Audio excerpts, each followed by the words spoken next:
We have all arrived. Let the annual conference of villains begin. Taking the lead already, Dr. Devious. Well, I'm quite excited to share my most recent plot with you all. It's particularly devious. You say that of every plot. Well, don't be like that, Red Star. The good doctor might have something decent for once. I see you're as casually cruel as ever, Homemaker. Oh, thank you, dear. I try. Your upbeat demeanor sickens me. How have you been, Doctor? Quite well, in fact. I actually just moved into a new lair. It's a volcano lair this time. And I have to say the ambiance is quite nice. Oh, I couldn't help but notice I don't see Mr.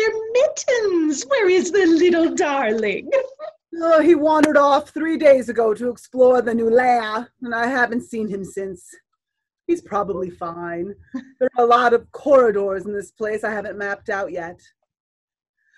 To be honest, there have been some difficulties. I hadn't anticipated how hot a volcano lair would be. Yes, heat from lava can be very debilitating.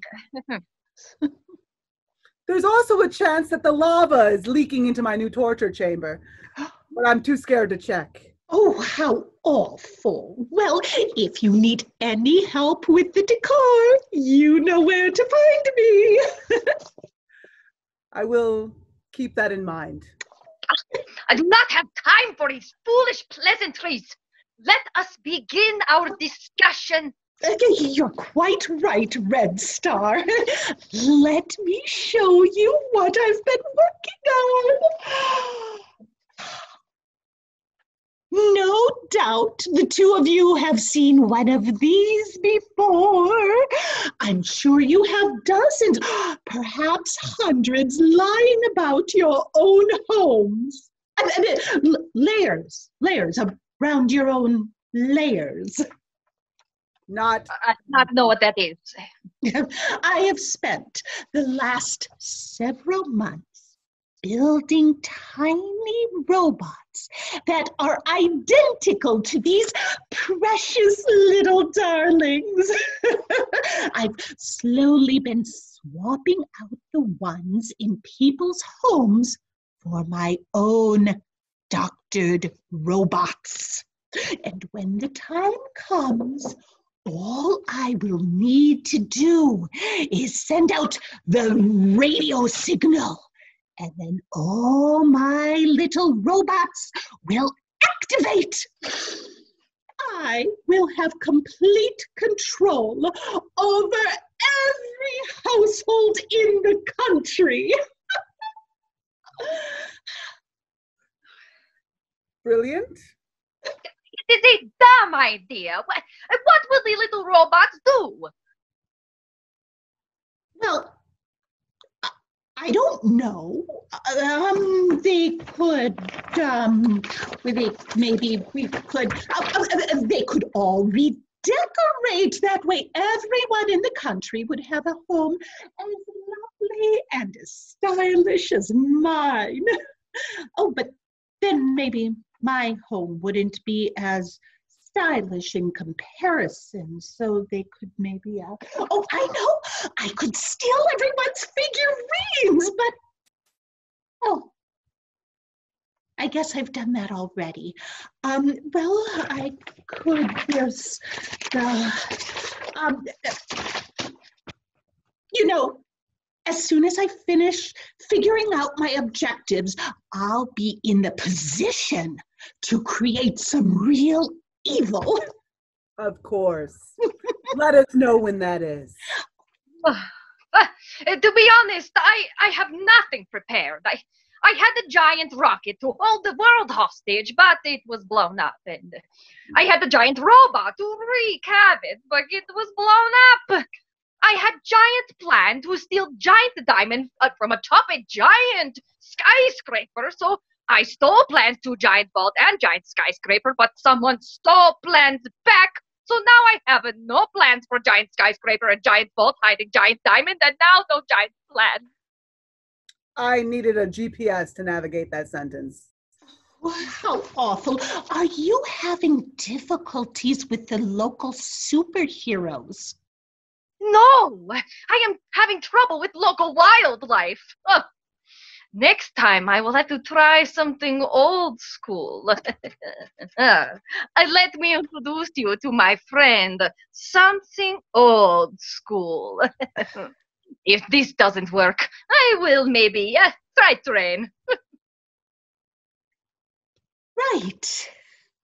I have always found death lasers to work well. Oh, thank you.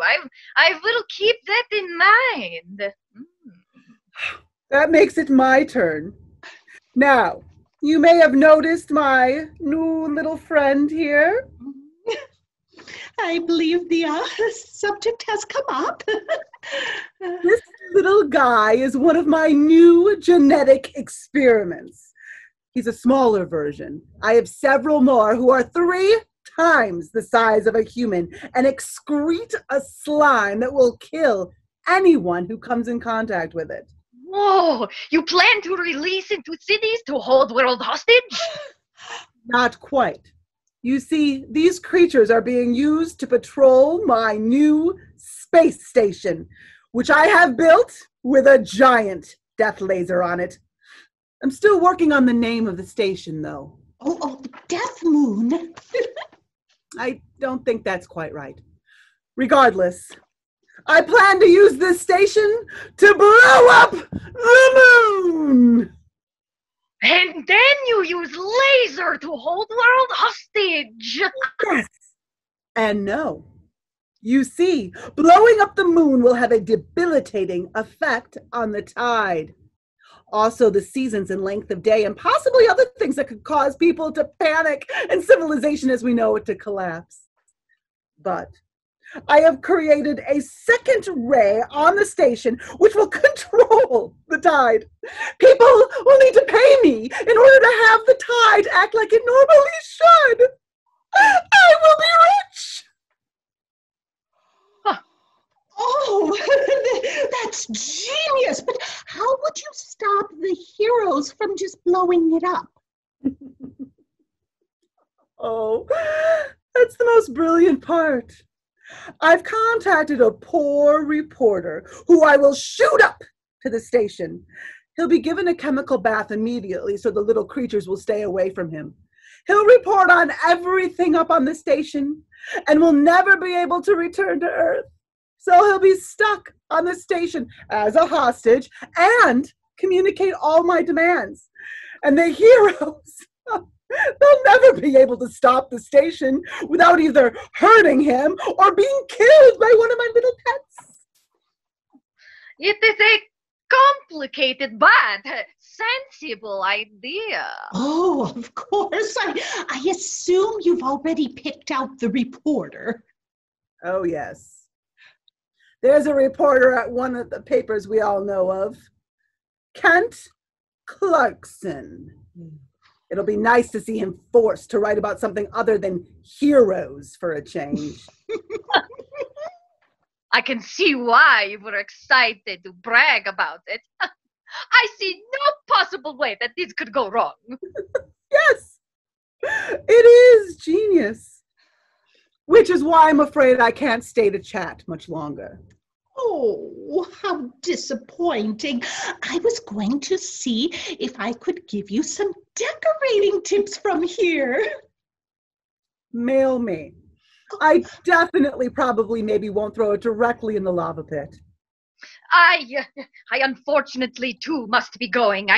I need to continue to hunt for deer and chipmunk. Oh, well, if you must. Goodbye, dears. We really should do this more often than once a year. Absolutely not. I do not think so. Oh. Well, At least I have a new idea for my YouTube live stream. How to make your volcano feel like home. Oh!